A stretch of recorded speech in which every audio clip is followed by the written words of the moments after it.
penegakan hukum Indonesia saat ini sedang dalam keadaan darurat.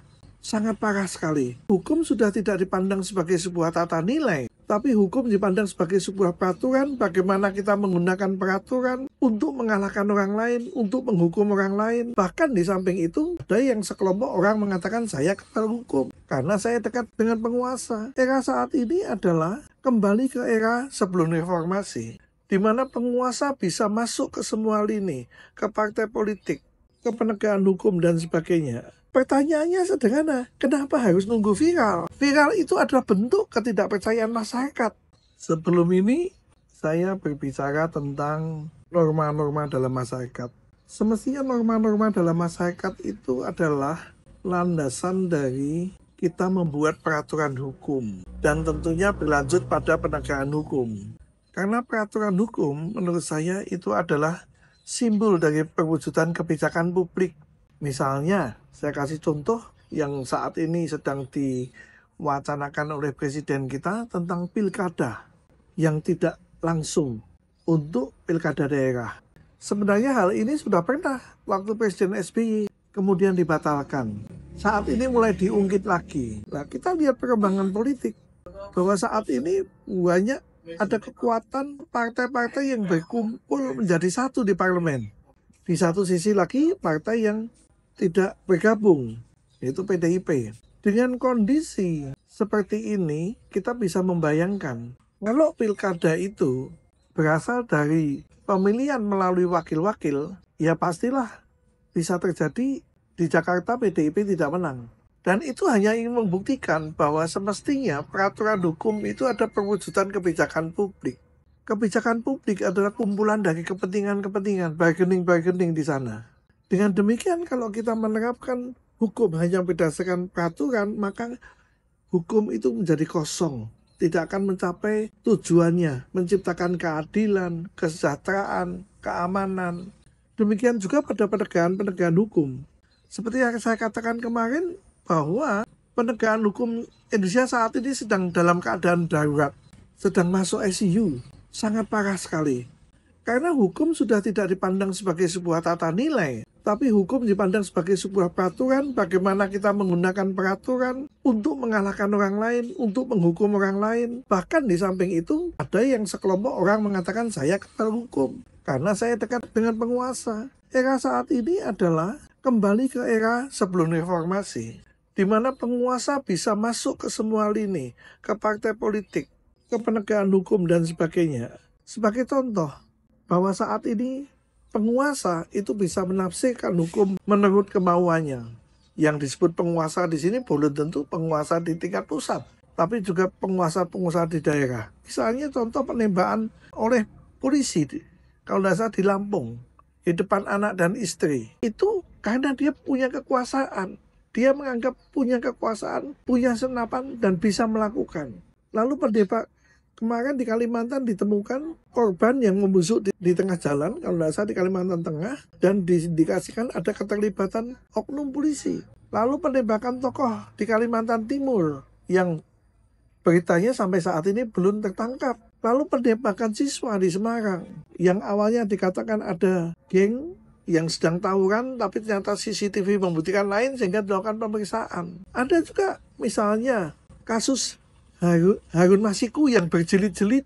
Sudah lama kasus ini terjadi, tapi perkembangannya mempunyai jilid-jilid. Dan yang terakhir, mantan Menteri Hukum dipanggil. Kemarin Sekjen PDI dipanggil. Seolah-olah katanya sudah diketahui tempatnya, tetapi tidak segera ditangkap, melainkan membutuhkan pemanggilan orang lain lagi. Jadi susah sekali penegakan hukum di negara kita saat ini.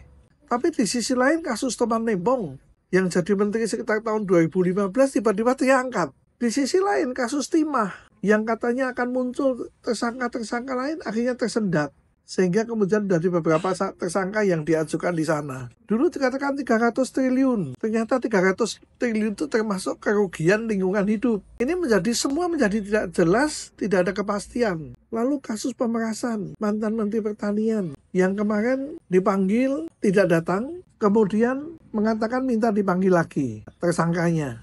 Tidak ada kejelasan lagi kapan mau dipanggil. Lalu kemudian kalau kita lihat pembentukan KPK saat ini, sangat disayangkan bahwa yang masuk di KPK saat ini ada kebanyakan justru mantan penegak hukum, aparat penegak hukum. Masyarakat sipil seolah-olah dalam tanda petik tidak terwakili. Ini berbahaya lagi. Apalagi ada wacana bahwa kasus korupsi nanti akan hanya ditangani oleh KPK. Itu baik.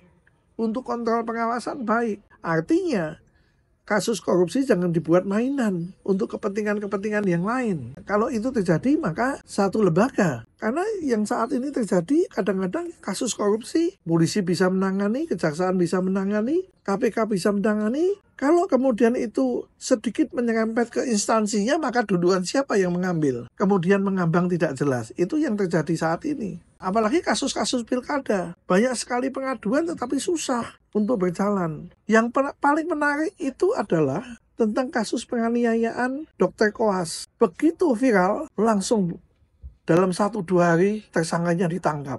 Tetapi di sisi lain ada kasus penganiayaan pegawai roti yang laporannya sudah lama, September atau Oktober. Kemudian tidak berjalan-jalan. Kasusnya tidak berjalan. Kemarin setelah viral dari Polres Metro mengatakan sedang dalam tahap penyidikan. Saya lihat berita lagi tadi pagi, si anak pengusaha roti sudah ditangkap. Pertanyaannya sederhana, kenapa harus nunggu viral? Viral itu adalah bentuk ketidakpercayaan masyarakat kepada penegakan hukum saat ini. Sebenarnya ada banyak harapan kepada Presiden Prabowo dengan latar belakang militer tegas, lalu membawa menterinya awalnya ke Magelang untuk dilatih disiplin. Tapi dalam 1-2 hari sudah terjadi banyak kasus. Perbedaan antara kepemimpinan Pak Prabowo dan Pak Jokowi sebenarnya sudah terlihat. Yang satu adalah tentara, disiplin, tegas.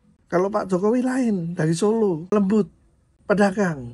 Jadi sangat diharapkan pada kepemimpinan Pak Jokowi. Karena itu saya nggak terlalu berharap dengan adanya pembentukan misalnya Mas Gibran bentuk, Pak Wapres ini bentuk yang namanya meja pengaduan. Ini bukan satu wilayah kecil, Solo. Solo dibikin meja pengaduan mungkin bisa tertangani kasusnya.